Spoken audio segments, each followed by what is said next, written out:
up the avenue, making the soft turf fly beneath his heels. Then with a start I drew him up at the door and cried loudly for admittance. Master Veitch came out with a startled face and looked upon me with surprise. "Is Marjorie within?" I cried. "Marjorie! Quick, tell me." "Marjorie," he replied, and fell back with a white face. "Do you seek Marjorie? She left here 2 days agone to go to you, when you sent for her. Your servant Nicole went after her." "Oh my God," I cried, "I am too late," and I leaned against my horse in despair.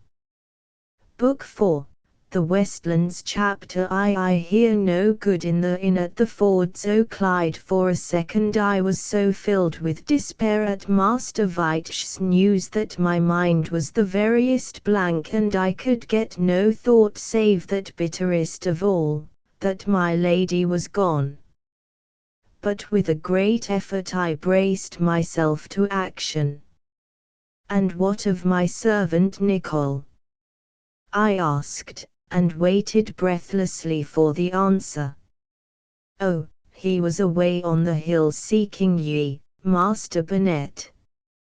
When he got no word Marjorie was in sick a terror that nothing would suffice her but that he maun off to Tweethal and seek every heather bus for word of ye. He hadna been gone 2 days when 6 men, or maybe more, came wi' horse and a letter frae you yoursel, seeking the lass. They said that a was peaceably settled now, and that you had sent them to fetch her to meet you at Lanerick. I hadna a thocht but that it was a writ and neither had the lass, for she was blithe to gang. Next day, that was yestreen, here comes your servant Nicole wi' a face as red as a soldier's coat, and when he finds Marjorie gone he sits down wi' his hate atween his hands and spark never a word to any man. Then aboot the darkening he gets up and eats a dinner as though he hadna seen meat for a 12-month. Then off he gangs, and tells na a soul where he was gone." The old man had lost all his fine bearing and correct speech, and stood by the door shivering with age and anxiety. A whirlwind of thoughts passed through my mind. Now that the old order was at end, Gilbert's power had gone with it, and he was likely to find it go hard with him soon. There was but one refuge for him, in his own lands in the west, where, in his great house of Eaglesham or his town dwelling in Glasgow, he might find harbourage, for the very fact that they were in the stronghold of the Whigs made them the more secure. Thither he must have gone if he had any remnant of wit, and thither he had taken my lady. And with the thought my whole nature was steeled into one fierce resolve to follow him and call him to bitter account. My first fit of rage had left me, and a more deadly feeling had taken its place. This earth was too narrow a place for my cousin and me to live in, and somewhere in these Westlands I would meet him and settle accounts once and for all. It was not anger I felt, I give you my word. Nay, it was a sense of some impelling fate behind driving me forward to meet this millimeter, who had crossed me so often. The torments of baffled love and frustrated ambition were all sunk in this one irresistible impulse. I clambered on my horse once more, and a strange sight I must have seemed to the gaping servants and their astonished master. "I am off on the quest," I cried, "but I will give you one word of news ere I go. The king has fled the land, and the Dutch William goes to the throne. and I turned and galloped down the avenue, leaving a throng of pale faces staring after my horse's tail. Once on the road I lashed my animal into a mad gallop. Some devil seemed to have possessed me. I had oft thought fondly in the past that my nature was not such as the wild cavaliers whom I had seen, but more that of the calm and reasonable philosopher. Now I laughed bitterly at these vain imaginings.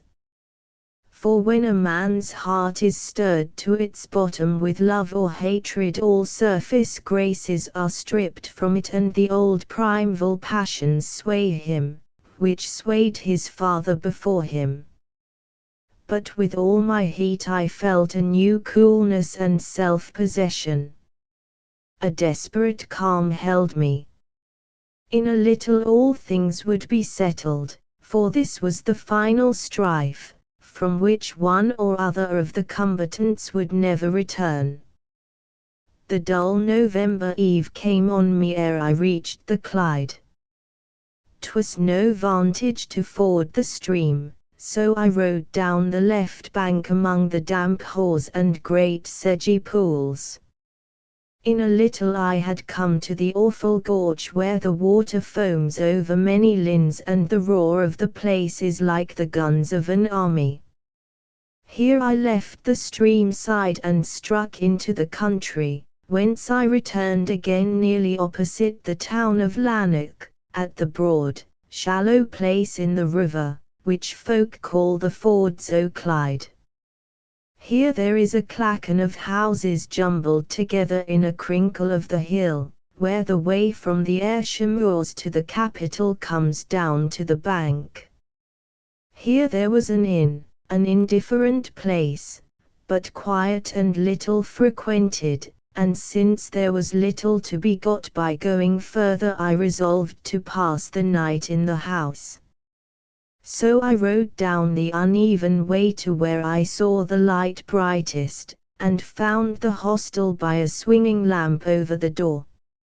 So giving my horse to a stableman, with many strict injunctions as to his treatment, I entered the low doorway and found my way to the inn parlour. From the place came a great racket of mirth, and as I opened the door a glass struck against the top and was shivered to pieces. Inside, around the long table, sat a round dozen of dragoons making merry after their boisterous fashion. One would have guessed little indeed from their faces that their occupation was gone, for they burled at the wine as if the times were 20 years back and King Charles, whom God rest, just come anew to his throne. I had never seen the soldiers before, but I made a guess that they were disbanded men of my cousin's company, both from their air of exceeding braggadocio which clung to all who had any relation to Gilbert Burnet, and also since there were no soldiers in this special part of the Clyde Dale save his. I was in no temper for such a racket, and had there been another room in the house I should have sought it, but the inn was small and little frequented, and the accommodation narrow at the best. However, I must needs make the most of it, so shutting the door behind I sought a retired corner seat. I was still worn with my exertions of yesterday and weary with long riding, so I was blithe to get my limbs at rest. But it was clear that 3/4 of the company were in the last state of drunkenness, and since men in liquor can never let well alone, they must needs begin to meddle with me. "Giddens," said one, "what kind o' gentleman ha' we here? I haven a seen sick a fellow sin yon steeplejake at Broketown Fair. Do ye think he would be willin' to gie us a bit entertainment? Now you must remember that I still wore my suit of torn and dirty crimson, and with my stained face and long hair I must have cut a rare figure. But had the thing gone no further than words I should never have stirred a finger in the matter, for when a man's energies are all bent upon some great quarrel, he has little stomach for lesser bickerings. But now one arose in a drunken frolic, staggered over to where I sat, and plucked me rudely by the arm. "Come ower," he said, "my man, and let's see ye dance the Nancy kilt her coats. You see here 12 honest sodgers wha will gie ye a penny apiece for the ploy." "Keep your hands off," I said brusquely, "and hold your tongue. 'Twill be you that will do the dancing soon at the end of a tow on the castle hill, when King William plays the fiddle. You'll be brisker lads then." "What?" said he in a second, with drunken gravity. "Do I hear you speak treason against His Majesty King James? Dod, I'll learn ye better." And he tugged at his sword, but being unable in his present state to draw it with comfort, he struck me a hard thwack over the shoulder, scabbard and all. In a moment I was ablaze with passion. I flung myself on the fellow, and with one buffet sent him rolling below the table. Then I was ashamed for myself, for a drunken man is no more fit for an honest blow than a babe or a woman. But there was no time for shame or aught save action. 3 men, the only 3 who were able to understand the turn of affairs, rose to their feet in a trice, and with drawn swords came towards me. The others sat stupidly staring, save 2 who had fallen asleep and rolled from their seats. I picked up my chair, which was broad and heavy and of excellent stout oak, and held it before me like a shield. I received the first man's awkward lunge full on it, and, thrusting it forward, struck him fair above the elbow, while his blade fell with a clatter on the floor. Meantime the others were attacking me to the best of their power, and though they were singly feeble, yet in their very folly they were more dangerous than a mettlesome opponent, who will keep always in front and observe well the rules of the game. Indeed, it might have gone hard with me had not the door been flung violently open and the landlord entered, wringing his hands and beseeching, and close at his heels another man, very tall and thin and dark. At the sight of this second my heart gave a great bound and I cried aloud in delight. For it was my servant Nicol. In less time than it takes to write it we had disarmed the drunken ruffians and reduced them to order. And, indeed, the task was not a hard one, for they were a vast deal more eager to sleep than to fight, and soon sank to their fitting places on the floor. For by they may have had some gleam of sense, and seen how perilous was their conduct in the present regiment of affairs. Then Nicol, who was an old acquaintance of the host's, led me to another room in the back of the house, where we were left in peace, and sitting by the fire told one another some fragment of our tales. And first for his own, for I would speak not a word till he had told me all there was to tell. He had had much ado to get to Cerridon, for the hills were thick with the military, and at that wild season of the year there is little cover.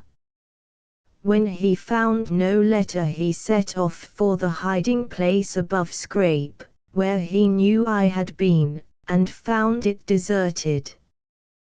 Thence he had shaped his way again to Smitwood with infinite labour and told Marjorie the fruit of his errand. At this her grief had been so excessive that nothing would content her but that he must be off again and learn by hook or crook some word of my whereabouts. So began his wanderings among the hills, often attended with danger and always with hardship, but no trace of me could he find. At last, somewhere about the Moffat Water, he had foregathered with a single tinker whom he had once befriended in the old days when he had yet power to help. From this man he had learned that the Baileys had with them one whom he did not know for certain, but shrewdly guessed as the Laird of Barnes. With all speed he had set off on this new quest and followed me in my journey right to the Moss of Biggar. Here all signs of the band came to an end, for most of the folk of the place knew naught of the art of the gipsy flight, and such as knew were loath to tell, being little in a mood to incur the Bailey's wrath. So naught was left for him but to return to the place whence he had started. Here he was met with the bitter news that I have already set down. He was thrown into a state of utter despondency, and sat for long in a fine confusion of mind. Then he fell to reasoning. There was no place whither Gilbert could take a woman save his own house of Eaglesham, for Doric and Barnes were too near the hills and myself. You must remember that at this time my servant had no inkling of the momentous event which had set our positions upside down. Now, if they took her to the west they would do so with all speed. They had but one day's start, he might yet overtake them, and try if his wits could find no way out of the difficulty. So off he set and came to this inn of the Clyde Fords, and then he heard that on the evening before such a cavalcade had passed as he sought. But he learned something more the next morn, namely, that my cousin's power was wholly broken and that now I was freed from all suspicion of danger. Once more he fell into a confusion, but the one thing clear was that he must find me at all costs. He had heard of me last at the town of Biggar, not 15 miles off. When I heard the great news he guessed that I would ride straight for Smitwood. I would hear the tidings that the folk there had to tell, and, if he knew aught of me, I would ride straight, as he had done, on the track of the fugitives. So he turned back to the inn, and abode there awaiting me, and, lo! At nightfall I had come. Then for long we spoke of my own wanderings, and I told him many tales of my doings and sufferings up hill and down dale, as did Ulysses to the Ithacan swineherd. But ere long we fell to discussing that far more momentous task which lay before us. It behooved us to be up and doing, for I had a horrid fear at my heart that my cousin might seek to reach the western sea coast and escape to France or Ireland, and thus sorely hinder my meeting with my love. I had no fear but that I should overtake him sooner or later, for fate had driven that lesson deep into my heart, and to myself I said that it was but a matter of days, or weeks, or maybe years, but not of failure. I was for posting on even at that late hour, but Nicole would have none of it. "Look at your face I the gliss, sir," said he, "and tell me if ye look like muckle mare riding the day. Ye re fair for wandered we weariness and want o' sleep. And what for wad ye keep they queer like clays? I'll get ye a new suit frae the landlord, decent man, and mak ye mair presentable for going intil the worst." I looked as he bade me in the low mirror, and saw my dark face, and wind-tossed hair, and my clothes of flaming crimson. Something in the odd contrast struck my fancy. "Nay," I said, grimly, "I will bide as I am. I am going on a grim errand, and I will not lay aside these rags till I have done that which I went for to do." "Wheel, wheel, please, Yezel," said my servant, jauntily, and he turned away, whistling and smiling to himself. Chapter 2. An old journey with a new errand. I slept like a log till the broad daylight on the next morn woke me, and with all speed I got up and dressed. I found myself much refreshed in body. My weariness was gone, and the dull languor which had oppressed me had given place to a singular freshness of spirit. When I went below, I found my servant ready and waiting, with the horses saddled and my meal prepared. The soldiers had gone early, paying no score, for when their liquor had left them they had wakened up to the solemn conviction that this countryside was not like to be a pleasant habitation for them for many months to come. So they had gone off to heaven knows where, cutting my bridle rein as a last token of their affection. It was near 10 o'clock ere we started, the two of us, on our road to the west. I had travelled it many times, for it was the way to Glasgow, and I found myself calling up, whether I would or no, 1,000 half sad and half pleasing memories. At this place I had stopped to water my horse, at this cottage I had halted for an hour, at this hostel I had lain the night. Had I not looked at my comrade every now and then, I might have fancied that I was still the schoolboy, with his wide interest in letters and life, and little knowledge of either, with half a dozen letters in his pocket, looking forward with fear and hope to town and college. Hi-ho!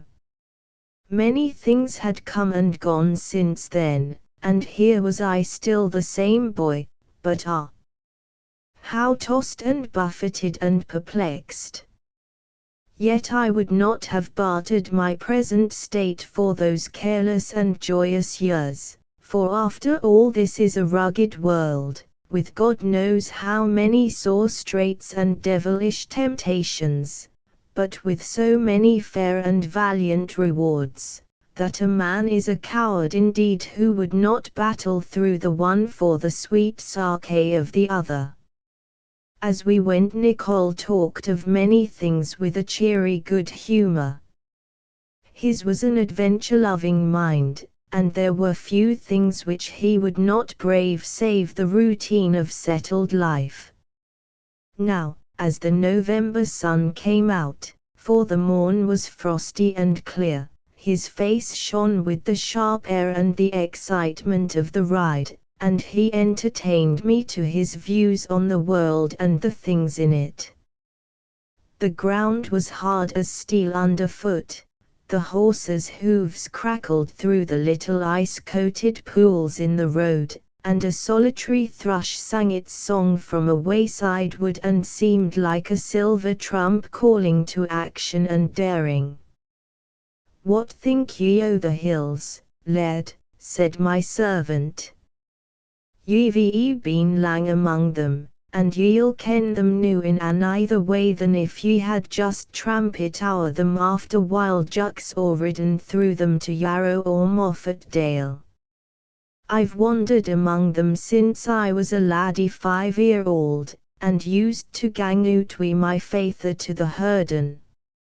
And since then I've travelled up Tweed and down Tweed, and o'er the Clydeside and the Annonside, no to speak o' furrin pets, and I can weel say that I ken naught sae awfu and sae kindly, sae couthie and bonny and harmly, and, at the same time, sae cauld and cruel, as juiced they green hills and moors. You speak truly, said I've seen them in all weathers and I know well what you mean. He went on, they lowlands are very bonny, with the lay meadows, and bosky trees and waters as still as a mill pound. And if ye come down frae the high bare lands ye think them fair like heathen. But I can abide lang there. I turn fair sick for the smell o' moss and heather, and the roarin' and rootin' o' the burn, and the air sae clear and snell that it gars your face prick and your legs and arms strout anoot, till ye think ye could run frae here to the heads o' air. I know all of that, said I, and more. There's far mair, said he. There's the sleeping at night on the ground wi' naething abune you but the stars, and walking I the morning wi' the birds singing I your luck and the wind blowing cool and free around you. I ken o' that and I ken the ither, when the mist crowds low on the tap o' the hills and the rain dreeps and seeps, or when the snow comes and drifts sae thick that ye canna stand afore it, and there's life neither for man nor beast. Yet wi' it I like it, and if I might choose the place I would like best to dee in, it would be in the lee side o' a muckle hill, wi' nae deathbed or sick like havers, but juiced to gang strout to my mark frae the YIRTH I had I travelled on. But what kens, and he spurred up his horse. Nicol, said I, after a long silence, you know the errand we go on. I have told you it, I think. It is to find my cousin and Mistress Marjorie. If God grant that we do so, then these are my orders.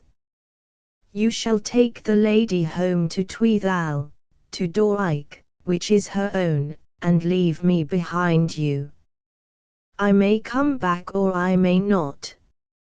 If I do, all will be well. If I do not, you know your duty. You have already fulfilled it for some little time. If it happens as I say, you shall continue it to death. The lass will have no other protector than yourself. As ye say, cried he, resuming his hilarity, though whether it was real or no I cannot tell. But dinna crack aboot siccan things, lad, or ye'll be marking our journey nae better than burying. It's a one-chancey thing to speak aboot death. No that a man should be feared at it, but that he should keep a calm sough till it come. Ye mind the story o' old Tam Blackett, the writer at Peebles. Tam was deine, and as he was a good old man the minister, wha was great at deathbeds and consolation, cam to speak to him aboot his latter end. Ye re near death, Thomas, says he. Up gets old Tam. I'll thank ye no to mention that subject, he says, and never a word would he allow the pooey man to speak. So in this way we talked till we came to where the road leaves the Clyde Valley and rises steep to the high land about the town of Hamilton. Here we alighted for dinner at an inn which bears for its sign the Ship of War, though what this means in a town many miles from the sea I do not know. Here we had a most excellent meal, over which we did not tarry long, for we sought to reach Glasgow ere nightfall, and at that season of the year the day closes early. As we rode down the narrow, crooked street, I had leisure to look about me. The town was in a ferment, for, as near the field of Bothwell Brig, where the Whigs had suffered their chiefest slaughter, it had been well garrisoned with soldiers, and the news of the Prince of Orange's landing put the place into an uproar. Men with flushed, eager faces hurried past with wonder writ large on their cheeks, others stood about in knots talking shrilly, and every now and then a horseman would push his way through the crowd bearing fresh tidings to the townsfolk or carrying it thence to the west country. Suddenly, in the throng of men, I saw a face which brought me to a standstill. It was that of a man, dark, sullen, and foreign-looking, whose form a dragoon's dress a countryman's coat poorly concealed. He was pushing his way eagerly through the crowd, when he looked into the mid-street and caught my eye. In an instant he had dived into one of the narrow closes and was lost to sight. At the first glance I knew my man for that soldier of Gilbert's, Jan Hamman, the Hollander, whom already thrice I had met, once in the Alphen Road, once at the joining of the Core Water with Tweed, and once at the caves of the Core, when so many of His Majesty's servants went to their account.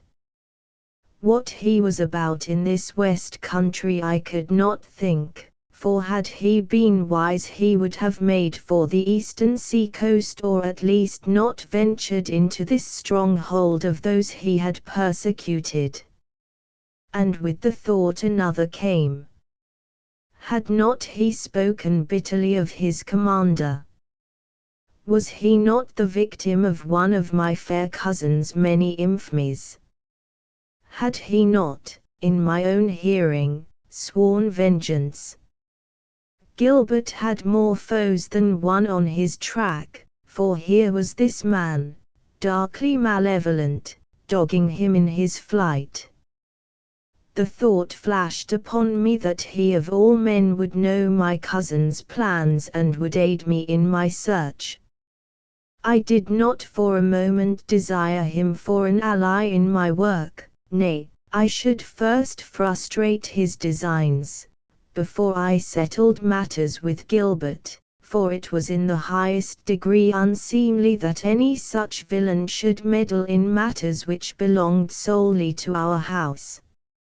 Still I should use him for my own ends, come what might. I leaped from my horse, crying on Nicole to take charge of it, and dashed up the narrow entry.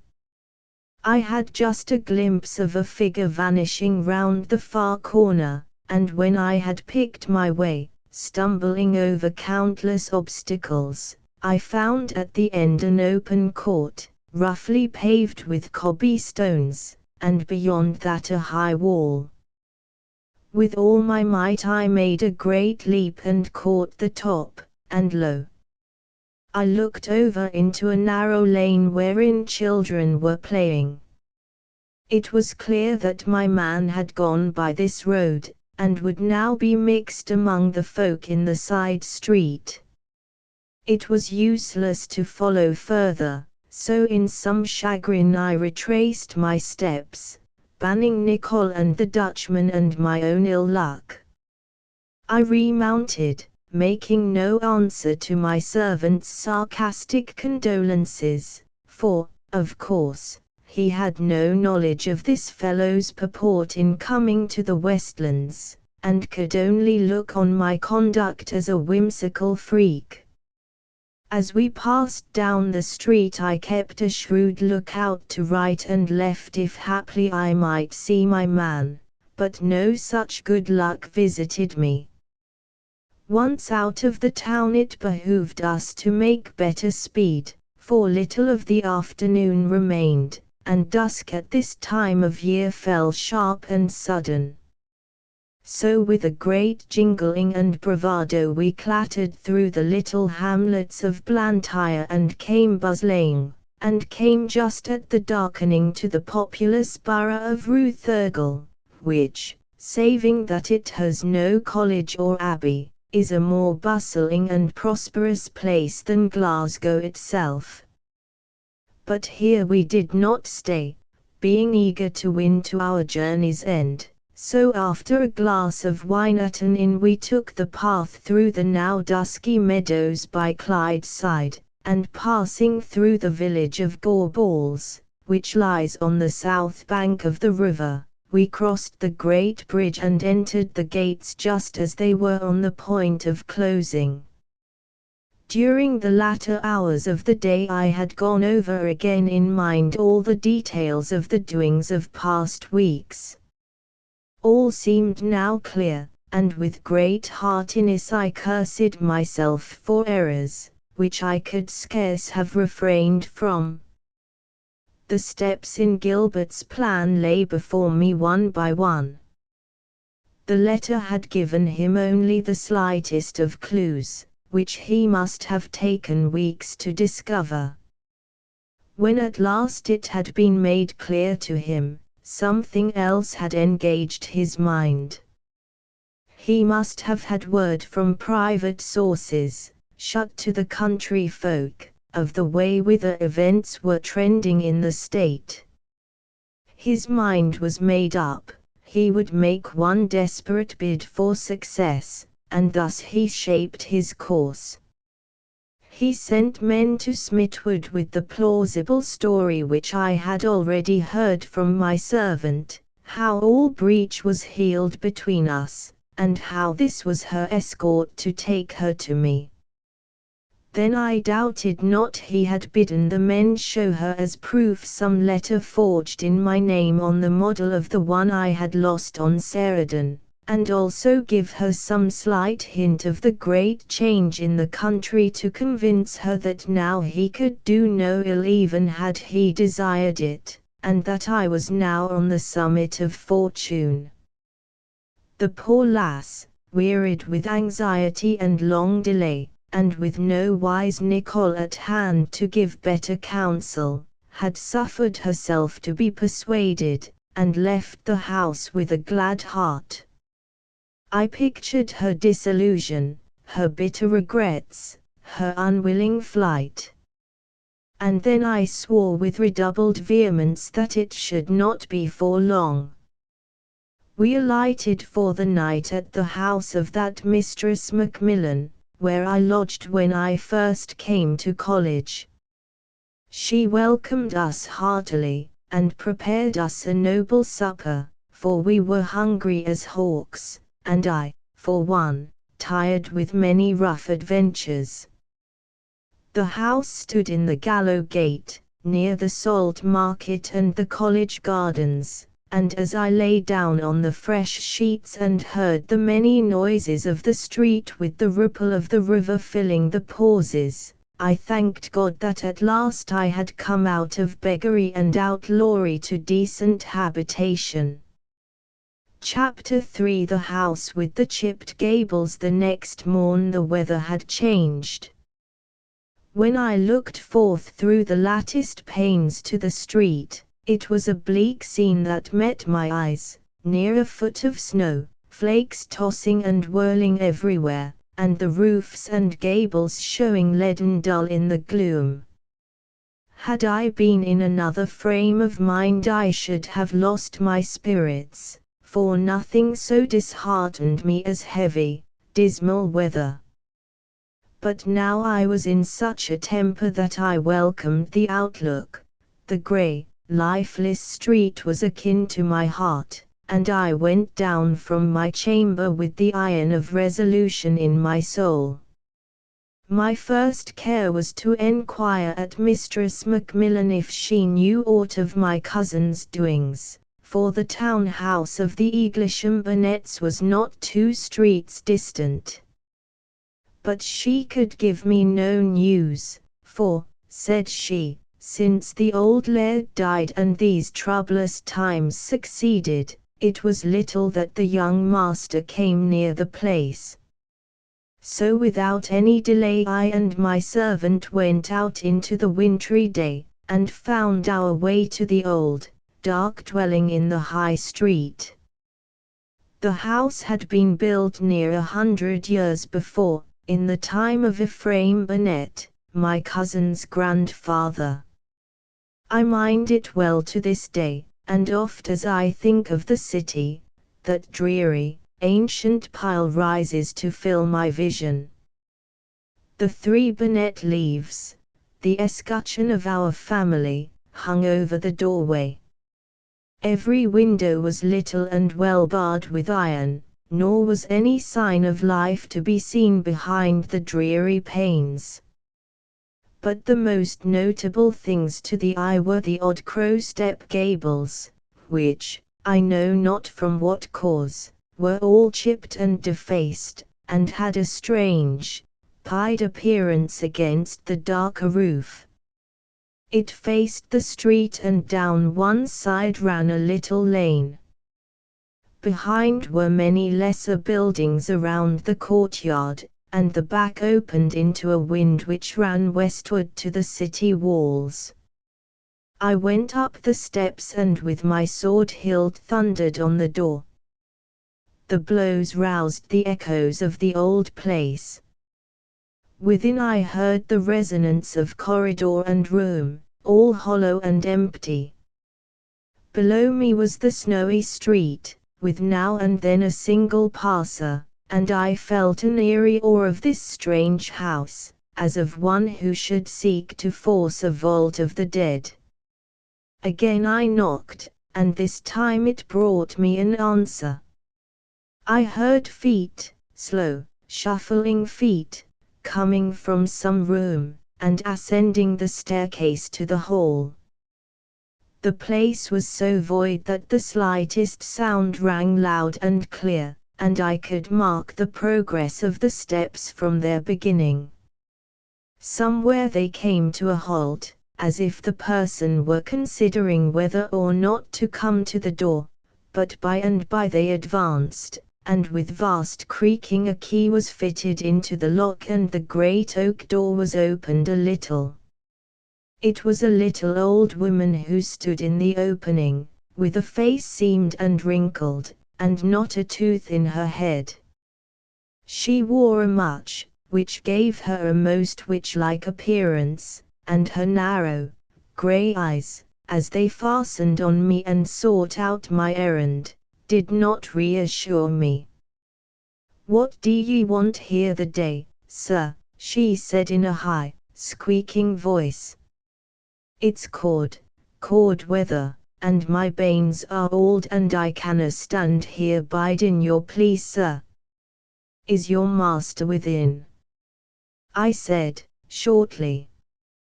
"Take me to him, for I have business with him." "Maester, quotha," she screamed. "What do ye speak o', young sir? If it's the old laird ye mean, he's lang syne wi' his marker, and the young yin has no been here they four years. He was a tenty bit lad, was Maester Gilbert, but he gaed aff to the wars I the abroad and ne'er thinks o' returnin'. Was me for the pooey, hapless sheel." And she crooned on to herself in the garrulity of old age. "Tell me the truth," said I, "and have done with your lies. It is well known that your master came here in the last 2 days with 2 men and a lady, and abode here for the night. Tell me instantly if he is still here or whither has he gone." She looked at me with a twinkle of shrewdness and then shook her head once more. Nah, I'm no lean. I'm ower near my account wi' the Lord to burden my soul wi' lees. When you tie off on either hinner end o' life, ye'll no think it worth your while to mak up leesome stories. I tell ye the young maester hasna been here for years, though it's blithe I wad be to see him. If ye winna believe my word, ye can gang your ways. Now I was in something of a quandary. The woman looked to be speaking the truth, and it was possible that my cousin could have left the city on one side and pushed straight on to his house of Eaglesham or even to the remoter western coast. Yet the way was a long one, and I saw not how he could have refrained from halting at Glasgow in the even. He had no cause to fear my following him there more than another place. For that I would come post haste to the Westlands at the first word he must have well known, and so he could have no reason in covering his tracks from me. He was over well known a figure in his own countryside to make secrecy possible. His aim must be to outrace me in speed, not to outwit me with cunning. Let me gang, young sir, the old hag was groaning. I've the rheumatics I my banes, and I'm sair hadden doon wi' the chills, and I'll get my death if I stand here longer. I will trust you then, said I, but since I am a kinsman of your master's and have ridden far on a bootless errand, I will even come in and refresh myself ere I return. Na, she said, a new look, one of anxiety and cunning coming into her face, ye maun na day that. It was the last word my maester bade me ere he gaed awa. Elspeth, says he, see ye let nane intil the hoose till I come back. Tut, tut, I am his own cousin. I will enter if I please, and calling my servant, I made to force an admittance. Then suddenly, ere I knew, the great door was slammed in my face, and I could hear the sound of a key turning and a bar being dropped. Here was a pretty to-do. Without doubt there was that in the house which the crone desired to keep from my notice. I sprang to the door and thundered on it like a madman, wrestling with the lock, and calling for the woman to open it. But all in vain, and after a few seconds' bootless endeavour, I turned ruefully to my servant. Can aught be done? I asked. I saw a dyke as we cam here, said Nicol, and ower the back at he was a yard. There was likewise a gate i' the dyke. I'm thinking that'll be the back door o' the hoose. If ye were or fu determined, lad, ye might win in there. I thought for a moment. You are right, I cried. I know the place. But we will first go back and fetch the horses, for it is like there will be wild work before us ere night. But lo and behold! When we went to the inn stable my horse was off. I thought he needed a shoe, said the ostler, so I just sent him down to Jock Walk in Shaw's i' the East Port. If ye'll bide a wee, I'll send a laddie down to bring him up. 5, 20, 60 minutes and more we waited while that accursed child brought my horse. Then he came back a little after midday. 3 shoes had been needed, he said, and he had rin the way, and he wasna to blame. So I gave him a crown and a sound box on the ears, and then the two of us set off. The place was high and difficult of access, being in a narrow lane where few passers ever went, and nigh to the city wall. I bade Nicol hold the horses, and standing on the back of one I could just come to within a few feet of the top.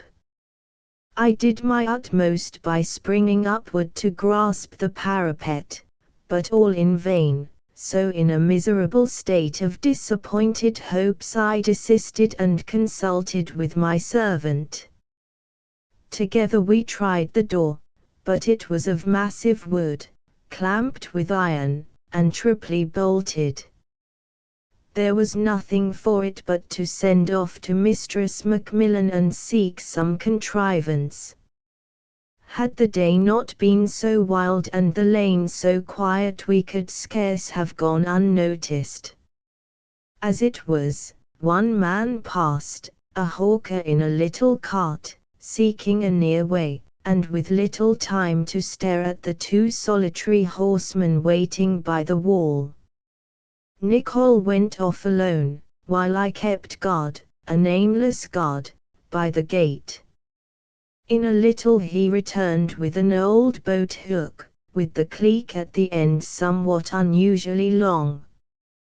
Then he proposed his method. I should stand on horseback as before, and hang the hook on the flat surface of the wall.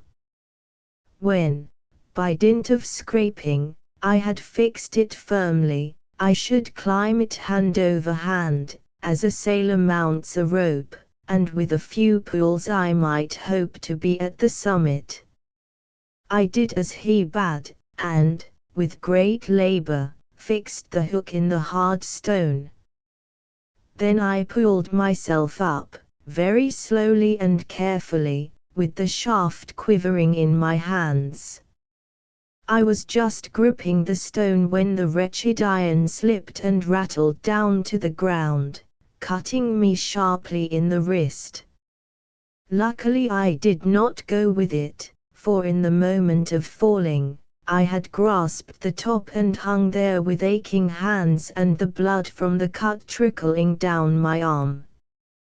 Then, with a mighty effort, I swung myself up and stood safe on the top.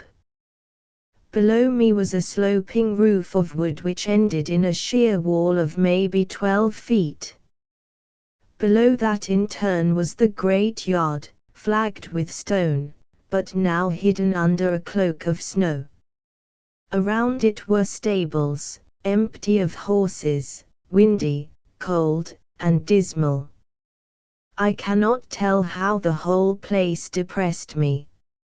I felt as though I were descending into some pit of the dead.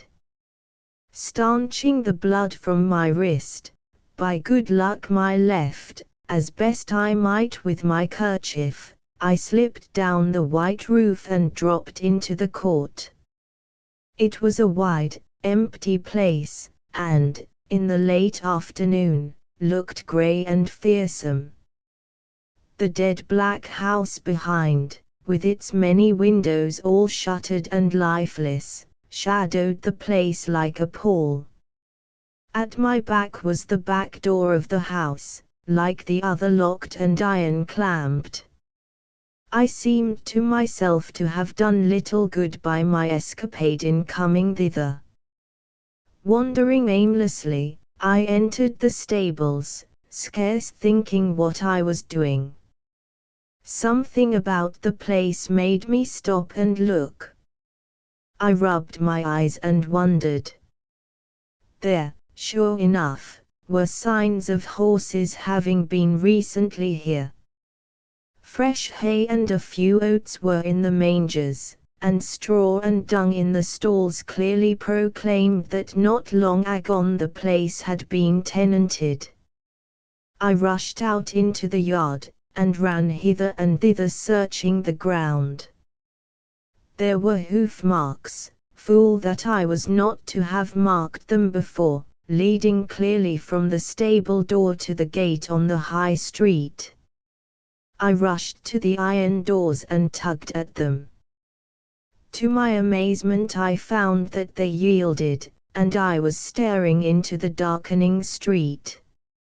So the birds had been there and flown in our brief absence. I cursed my ill fortune with a bitter heart.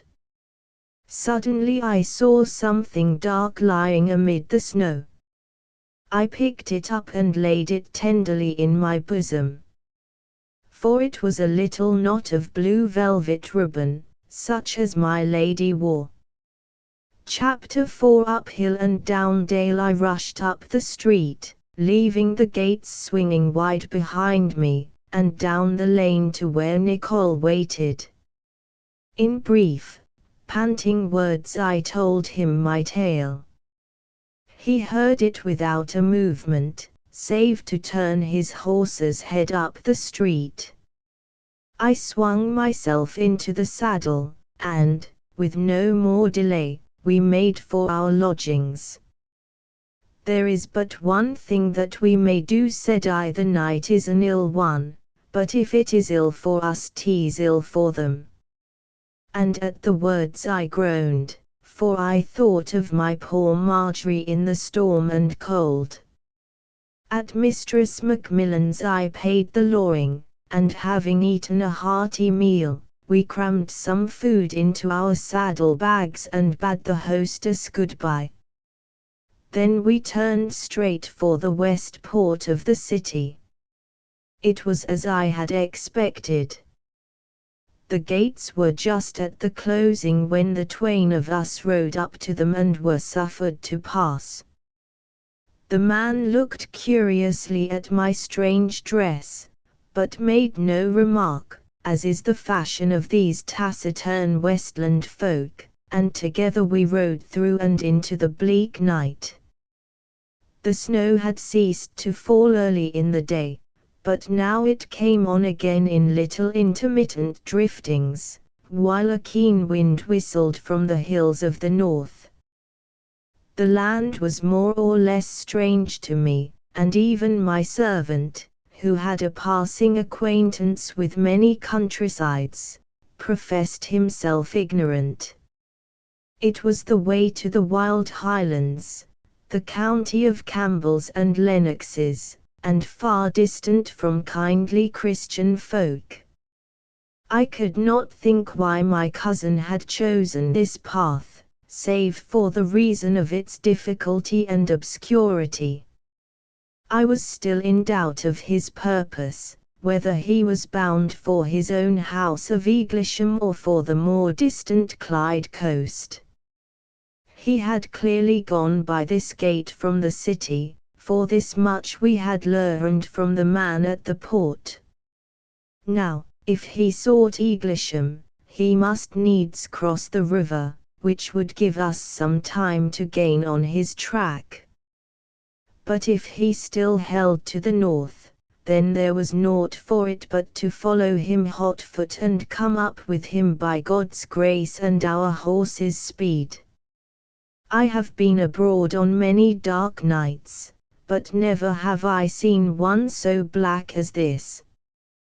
The path to the west ran straight from our feet to the rugged hills which dip down to the river edge some 10 miles off. But of it we could make nothing, nor was there anything to tell us of its presence save that our horses stumbled when we strayed from it to the moory land on either side. All about us were the wilds, for the town of Glasgow stood on the last bounds of settled country, near to the fierce mountains and black morasses of the Highlandmen. The wind crooned and blew in gusts over the white waste, driving little flakes of snow about us, and cutting us to the bone with its bitter cold. Somewhere in the unknown distances we heard strange sounds, the awesome rumble of water or the cry of forlorn birds. All was as bleak as death, and, in the thick darkness, what might otherwise have seemed simple and homelike, was filled with vague terrors. I had shaped no path, all that I sought was to hasten somewhere nearer those we followed, and on this mad quest we stumbled blindly forward. When we had gone some half-dozen miles a light shone out from the wayside, and we descried a house. It was a little, low dwelling, with many sheds at the rear, clearly a smithy or a humble farm. My servant leaped down and knocked. The door was opened, a warm stream of light lay across the snowy road. I had a glimpse within, and there was a cheerful kitchen with a fire of logs crackling. A man sat by the hearth, shaping something or other with a knife, and around him 2 children were playing. The woman who came to us was buxom and comely, one who delighted in her children and her home. The whole place gave me a sharp feeling of envy and regret. Even these folk, poor peasants, had the joys of comfort and peace, while I, so long an outlaw and a wanderer, must still wander hopeless seeking the lost, cumbered about with 1,000 dangers. Did any riders pass by the road today? I asked. 4 passed on horses about midday or maybe a wee thing after it, 'twa stout fellows, and a braw-clad gentleman and a bonny young leddy. They didna stop but gaed by at a great rate. What was the lady like? I asked, breathlessly. Oh, a bit young thing, snot and gentle-like. But I mind she looked gey-dowie and I think she had been greetin'. But wherefore do ye spo, sir? And what are ye day I noot here aways on sicken anisht? Ye best come in and bide till morning. We'ven or a bed I the house for the maester, and plenty o' gid, saft straw I the barn for the man. Did they go straight on? I cried, and whither does this way lead? They went straight on, said she, and the road is the road to the town o' Dumbarton. And she would have told me more, but with a hasty word of thanks, I cut her short, and once more we were off into the night. From this place our way and the incidents thereof are scarce clear in my memory. For one thing, the many toils of the preceding time began at last to tell upon me, and I grew sore and wearied. Also a heavy drowsiness oppressed me, and even in that cold I could have slept on my horse's back. We were still on the path, and the rhythmical jog of the motion served to lull me, till, as befell every now and then, there came a rut or a tussock, and I was brought to my senses with a sharp shock. Nicol rode silently at my side, a great figure in the gloom, bent low, as was always his custom, over his horse's neck.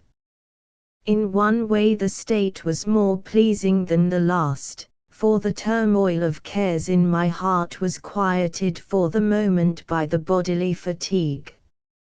I roused myself at times to think of my purpose and get me energy for my task, but the dull languor would not be exorcised, and I always fell back again into my sloth.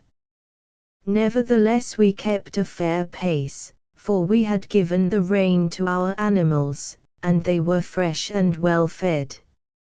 Suddenly, ere I knew, the way began to change from a level road into a steep hill path. Even in the blackness I could see a great hillside rising steeply to right and to left. I pulled up my horse, for here there would be need of careful guidance, and was going on as before when Nicol halted me with his voice. Laird, he cried, I dinna ken muckle aboot the Dumbarton road, but there's ya thing I ken weel, and that is that it keeps I the lay land near the water side o' the way, and dosna straigle our bray faces. This roused me to myself. Did we pass any crossroad? I asked, for God knows the night is dark enough for any man to wander. Are you sure of what you say? As sure as I am that my fingers are cord and my in fair dazed we sleep, said he. Then there is naught for it but to go back and trust to overtaking the path. But stay, are these not the hills of Kilpatrick, which stretch down from the Lennox to the Clyde and front the river at this very Dumbarton?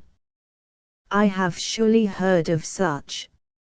Our highway must lie to our left, since we clearly have turned to the right, seeing that if we had turned to the left we should have reached the water. If then we strike straight from here along the bottom of this slope, will we not reach the town? The chances are that we should never find our path, whereas this way will bring us there without fail, if we can stomach some rough riding. Weel, sir, I'm wi' ye wherever ye like to gang. And I'll no deny but that it's the maist reasonable road to tak, if ye re no feared o' breaking your craig ower a stane or walking intil a peat bog. But we maun e'en lippen to Providence and tak our chance like better men. So wheeling sharply to our left, we left the path and rode as best we could along the rough bottom of the hills. It was a tract of rushy ground where many streams ran. Huge boulders, tumbled down from the steeps, strewed it like the leaves of a hazel wood in autumn. On one hand the land lay back to the hawthorns and ordered fields, on the other it sloped steeply to the hills. Stumps of birk trees and stray gnarled trunks came at times, but in general the ground was open and not unsuited for horses in the light of day. Now it was something more than difficult, for we came perilous near oftentimes to fulfilling my servant's prophecy.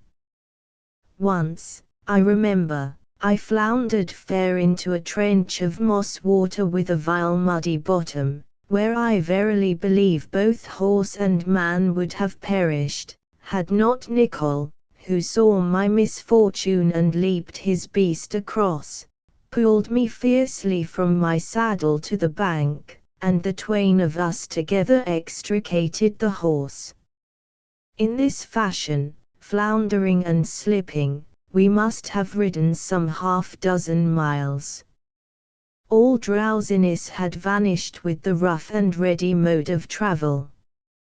Once more the thought of my lady and her plight, of my wrongs and my misfortunes, tormented me with anxiety and wrath, and stamped yet more firmly my errand on my soul.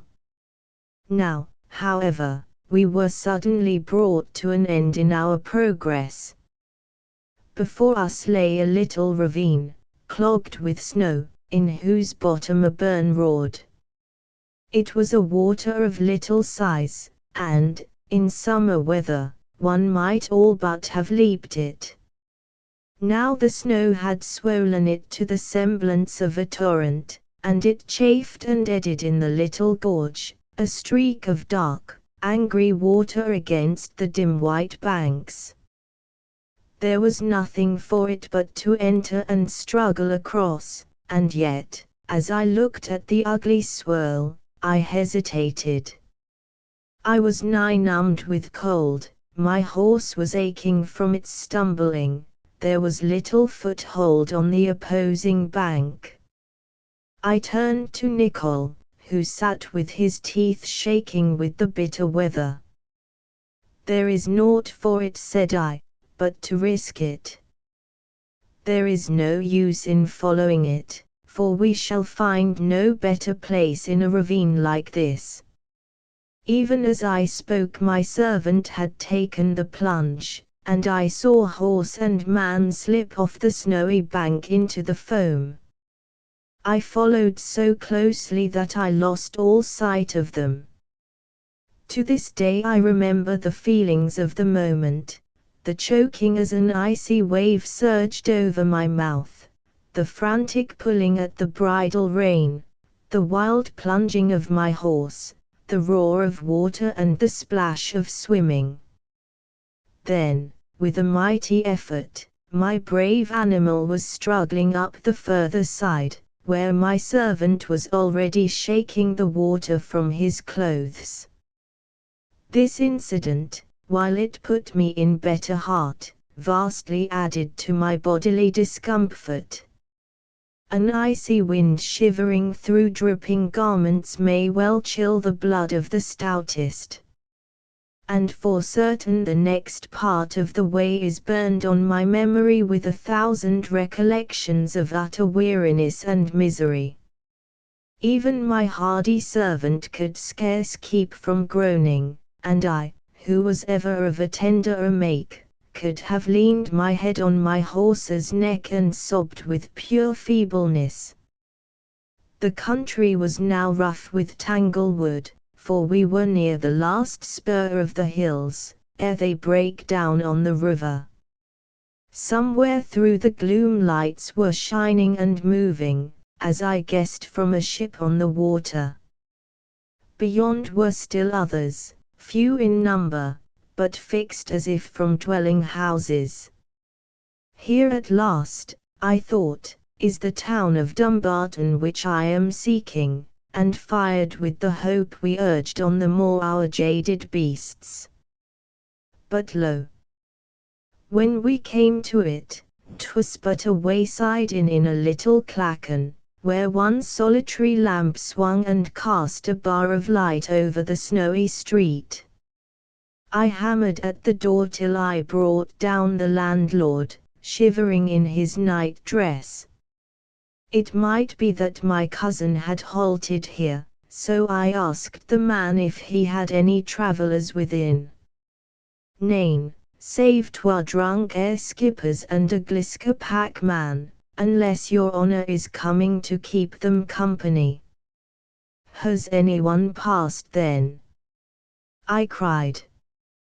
How could I tell when I've been sleeping I my bed they sacksaw, he coughed, and, seeing we were no sojourners, slammed the door in our face. We were numb and wretched, but there was naught for it but to ride on further to the town. It could not be far, and there were signs of morn already in the air. The cold grew more intense and the thick pall of darkness lifted somewhat toward the east. The blurred woods and clogged fields at our side gradually came into view, and as, heart-sick and nigh fordone with want of sleep, we rounded the great barrier ridge of hill, an array of twinkling lights sprang up in front and told us that we were not far from our journey's end. Nevertheless, it was still dark when we rode into a narrow, cobbled street and stopped at the first hostelry. Now, both the one and the other were too far gone with weariness to do more than drop helplessly from the horses and stagger into the inn parlour. They gave us brandy, and then led us to a sleeping room, where we lay down like logs and dropped into a profound slumber. When we awoke the morning was well advanced. I was roused by Nicol, who was ever the more wakeful, and without more delay we went down and recruited our exhausted strength with a meal. Then I summoned the landlord, and asked, more from habit than from any clear expectation, whether any travellers had lodged overnight. The man answered shortly that there had been a gentleman and a maid, with 2 serving men, who had but lately left. In a great haste I seized on my hat and called loudly for the horses. Where did they go? I said, by what way? Quick, tell me. They took the road down to the ferry, said he, in great amazement. It's no an or since they gaed. Thereupon I flung him his lawing, and we rushed from the house. Chapter V. Eaglesham. It was dawning morn, grey and misty, with a thaw setting in on the surface of the snow. Down the narrow, crooked streets, with a wind shivering in our teeth, we went at a breakneck gallop. I lashed my horse for its life, and the poor brute, wearied as it was by the toils of the night, answered gallantly to my call. Sometimes, in a steep place, we slipped 4 yards, often I was within an ace of death, and at one street turning with a mighty clatter Nicole came down, though the next minute he was up again. A few sleepy citizens rubbed their eyes and stared from their windows, and in the lighted doorway of a tavern, a sailor looked at us wonderingly. In less time than it takes to tell, we were at the water edge. Here there is a rough quay, with something of a harbour behind it, where lie the sugar boats from the Indies, when the flood tide is too low to suffer them to go upstream to the city. Here, also, the ferry 4 times daily crosses the river. Before us the water lay in leaden gloom, with that strange, dead colour which comes from the falling of much snow. Heavy waves were beginning to roll over the jetty, and a mist was drooping lower and ever lower. 2 men stood by an old anchor coiling some rope. We pulled up our horses and I cried out in impatience where the ferry might be. "Gone 10 minutes signs," said one, with no change on his stolid face. "There she is, Jinyiha in I your hate to see."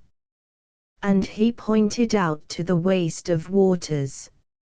I looked and saw a sail rising and sinking in the trough of the waves. "When does she return?" I cried out, with many curses on our laggard journey. "Whiles in an or, whiles in twa. She'll be t'other day ere she's back, for the ferryman, Jock Gelatly, is a foo as the Baltic wi' some drink that a young gentleman gave him." So we turned back to the harbour tavern, with all the regrets of unsuccess. The man had said 2 hours, but it was nearer 3, ere that wretched shell returned, and, when it came, 'twas with a drunken man who could scarce stagger ashore. I was in no mood for trifling. "Here, you drunken swine," I cried, "will you take us across and be quick about it?" "I maun ha' an either gliss o' Duncan's husky," said the fellow, with a leer. "By God, and you will not," I cried. "Get aboard and make no more delay, or, by the Lord, I'll throw you into the stream." The man hiccoughed and whined. I canna, my bonny lad. I had our muckle gidyal afore I started, and I maun ha' some husky to keep it doon. I'm an old man, and the cord air frae the water is bad for the inside. Let me be, and he lay down on the quay with the utter helplessness of a sot. "Here is a devil of a mess," I cried to Nicol. "What is to be done?" "I'll ha' to tack the boat missile, laird," said my servant, quietly. "If I droon ye, dinna complain." Indeed, I was in no mood for complaining at anything which would carry me further on my quest. With some difficulty we got the horses aboard and penned them in the stalls. Then Nicol hoisted the sail, and we shoved off, while I kept those at bay with a boat hook who sought to stop us. Once out on the stormy waters I was beset with 1,000 fears. I have ever feared the sea, and now, as we leaped and dived among the billows, and as the wind scoured us like a threshing floor, and, above all, as the crazy boat now almost lay sideways on the water, I felt a dreadful sinking of my courage, and looked for nothing better than immediate death. It was clear that Nicol, who knew something of seamanship as he knew of most things, had a hard task to keep us straight, and by his set face and white lips, I guessed that he, too, was not without his fears. Nevertheless, the passage was narrow, and in less time than I had expected, we saw a dim line of sand through the fog. Running in there, we beached the cobble, and brought the horses splashing to shore. The place was dreary and waste, low-lying, with a few huts facing the river. Beyond the land seemed still flat, though, as far as the mist suffered me to see, there seemed to be something of a rise to the right. My feet and hands were numbed with cold, and the wound in my wrist, which I got in scaling the wall, smarted till it brought the water to my eyes.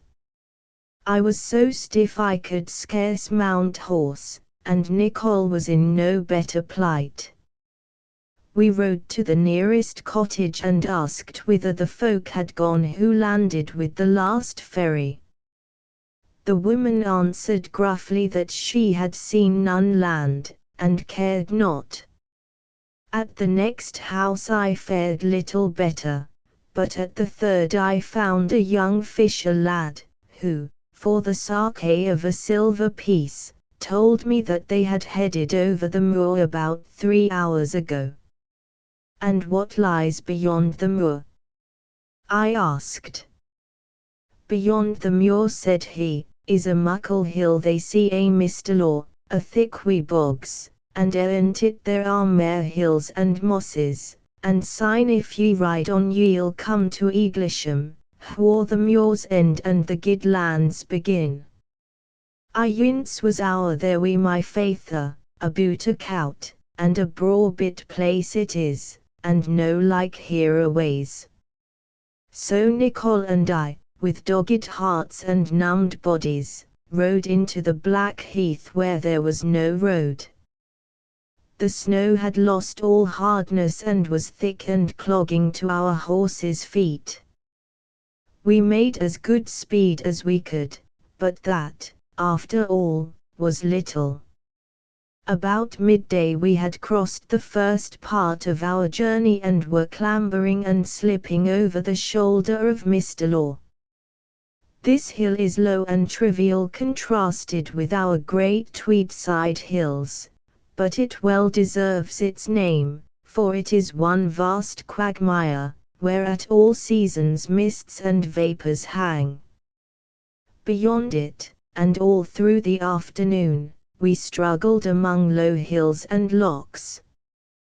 We halted at a solitary shepherd's hut among the wilds, and ate a vile meal of braxy and oaten cake. Then again we set forth, and, in the darkening, came to the wide moor which is the last guard of the wastes and borders the pleasant vale of the Cart. Now here I fell into a great fit of indecision. It was clear that Gilbert and Marjorie were but a little way off in the house of Eaglesham, and I had almost reached the end of my travels. But here my plans came to a sudden end. Was I to ride forward and boldly demand my cousin to let her go? I knew my cousin's temper, he could make but one reply, and at last some end would be placed to our feud. But with this came another thought. Gilbert was not a man of one device but of many. If I sought to wrest my lady from his hands by force, it was most likely that he would be the winner. For he was ever ripe for high, bold and dastardly policies, and at such a time was little likely to be punctilious. So in my extremity I fell to consulting with Nicole, and between us we devised a plan. I liked it so well that I lost all dismal forebodings and proceeded to put it in action. Night fell just as we came to the meadows above the village, and the twinkling lights of the place served as our guides. There was an inn there which I remembered of old time, for the innkeeper had come originally from Tweethal. At first I would shun the place, but then I remembered that the man was dead these half-dozen years, and all the place so changed that I was secure from recognition, even had I not been so disguised and clad. So without any fear we rode up to the door and sought admittance. The place was roomy and wide, a clean-swept floor, with a fire blazing on the hearth, and a goodly smell of cooked meat everywhere. They brought us a meal, which we ate like hungry men who had been a long day's journey in a snowbound world. Then I lay back and stared at the firelight, and tried hard to fix my mind on the things which were coming to pass. I found it hard to determine whether I was asleep or awake, for the events of the past hours were still mere phantasmagoria in my memory. Through all the bewildering maze of weariness and despair, and scrupulosity of motive, there was still that one clear thought branded on my mind. And now, as I sat there, the thought was alone, without any clear perspective of the actors or the drama to be played. I scarce thought of Marjorie, and Gilbert was little in my mind, for the long series of cares which had been mine for so many days had gone far to blunt my vision, and drive me to look no further than the next moment or the next hour. I was dull, blank, deadened with this one unalterable intention firm in my heart, but, God knows, little besides. About 9 or 10, I know not rightly, my servant roused me and bade me get ready. He had ordered the landlord to have the horses round to the door, giving I know not what excuse. I mounted without a thought, save that the air was raw and ugly. We rode down the silent street out onto the heath, where the snow was deeper, and our steps all but noiseless. The night was clear and deadly chill, piercing to the marrow. A low snow fog clothed the ground, and not a sound could we hear in that great, wide world, save our own breathing and our horses' tread. A sort of awe took me at the silence, and it was with solemn thoughts that I advanced. In a mile we left the heath, and, dipping down into the valley of the stream, entered a wood of pines. Snow powdered us from the bare boughs, and a dead branch crackled underfoot. Then all of a sudden, black and cold and still, from the stream-side meadows and all girt with dark forest, rose the house. Through the tree trunks it looked ghostly as a place of the dead. Then I remembered that this was the hill front, where no habitable rooms were, so, marveling no more at the dearth of light, we turned sharp to the left and came on the side looking to the river. 2 lights twinkled in the place, one in the basement, and one in the low, first story. I cast my memory back over old days.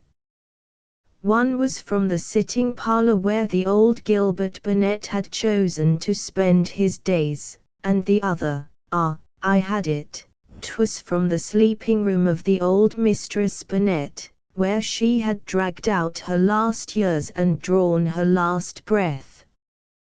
But for these there was no other sign of life in the house. We crossed the snowy slope to the black shadow of the wall, where we halted and consulted. By this time some life and spirit had come back to my movements, and I held myself more resolutely. Now I gave my servant his orders. "If so happen we get Mistress Marjorie safe," said I, "you will ride off with her without delay, down the valley to the Clyde and then straight towards Tweethal. You will get fresh horses at Hamilton, and till then these will serve your purpose, Once in her own countryside there remains nothing for you save to see that you do her bidding in everything. If God so will it, I will not be long in returning to you." Then, with no more words, we set our faces to our task. The light in the window above us still shone out on the white ground. Many yards to our left another patch of brightness marked where the other lamp burned. There was need of caution and stillness, else the master of the place would hear. I kicked my shoes from my feet, though it was bitter cold, and set myself to the scaling the wall. The distance was little, scarce 20 feet, and the masonry was rough-hewn and full of projecting stones, yet I found the matter as hard as I could manage. For my hands were numbed with the excessive chill, and the cut in my wrist still ached like the devil. I was like to swoon 20 times ere I reached the corner of the window. With a sob of exhaustion I drew myself up and stared at the curtained window. Very gently I tapped on the pane, once, twice, 3 times. I heard a quick movement of surprise within, then silence once more, as if the occupant of the room thought it only the snow drifting. Again I rapped, this time with a sharp knock, which men use who wait long outside a gate in a windy night. Now there could be no doubt of the matter. A hand drew the curtains aside, and a timid little face peered out. Then of a sudden the whole folds were swept back and my lady stood before me. She wore her riding dress still, but a shawl of some white stuff was flung around her shoulders. There she stood before my sight, peering forth into the darkness, with surprise, fright, love, joy chasing one another across her face, her dear eyes sad and tearful, and her mouth drawn as with much sorrow, and her light hair tossed loosely over her shoulders. It was many lone and dismal months since I had seen her, months filled with terrors and alarums, and heart-sickening despair. And now, as she was almost within my reach at last after so many days, my heart gave a great bound, and with one leap the burden of the past shook itself from my shoulders. "Open the window, dear," I cried, and trembling hands she